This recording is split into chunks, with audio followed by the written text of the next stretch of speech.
মারা খাইতে চাও? দূর পায়রা হারেস মার্কেটে যাও। ও ভাইয়েরা 50 টাকা দিই। লটারি কিনা ফোন মারা হাইছি ফোন মারা। আসসালামু আলাইকুম। যারা হারেস মার্কেটে গিয়ে মনে মনে ভাবতেছেন একটা নুনের হাদিয়া কিনবেন, কিনেন না, এটা পুরোটাই লস। কোনো কিছুই পাওয়া যায় না, কাজের কোনো জিনিস নেই। আমার সাথে আমরা দুজন গেছিলাম, আমার একটা বাইক কিনছিল, পরে আমি আনবক্সিং করছি। এটা খোলার পরে যা দেখলাম যে একটা জিনিসও আমার 50 টাকার মধ্যে ফাইল নেই। যে প্রথম যে দেখছেন খোলার পরে একটা প্রথম ব্লুটুথ, ওইটা কোনো কাজের ব্লুটুথ না, ওইটা দিয়ে কোনো কাজে হয় না। ওটার বাসায় আমি দেখছি কোনো কাজের না। পরে 4টা বক্স দেখতেছেন, একটা হচ্ছে কালো, ওটা হচ্ছে রাউটার। ওই রাউটারটা কোনো কাজের না, মানে আপনি সৌদি আরবে থাকলে এটা কোনো কাজে আসবে না এই রাউটারটা একটা।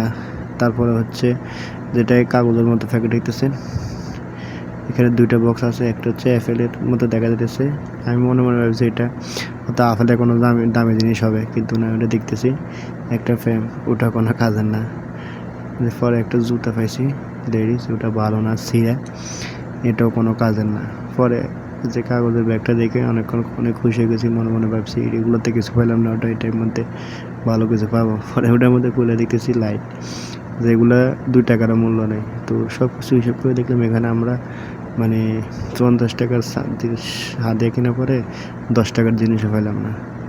তো সতর্ক, যারা যারা হারেস মার্কেটে গিয়ে মনে মনে ভাবছেন যে 50 টাকার হাদিয়া কিনবেন, সাবধানে কিনবেন, দেখে শুনে কিনবেন। যদি ভিডিওটা ভালো লাগে তাহলে একটা লাইক করে দিবেন।